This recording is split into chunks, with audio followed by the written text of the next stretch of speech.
মানুষ একটা সময় ছিল হৃদয়বান, তাদের সৌজন্যতা বোধ ছিল চরিত্রের একটা গুণ।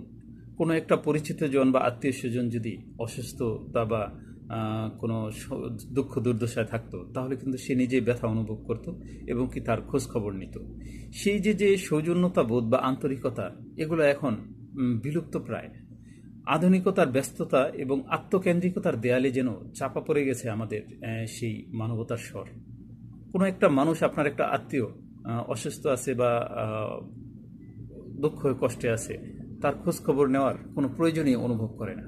এই যেন সহানুভূতি, সহমর্মিতা, এটা যেন একটা অপ্রাসঙ্গিক শব্দ হয়ে দাঁড়াইছে। তাই আসলে এখনই সময় আছে যে আমাদের আত্মবিশ্লেষণ করা, আত্মসংশোধন করা।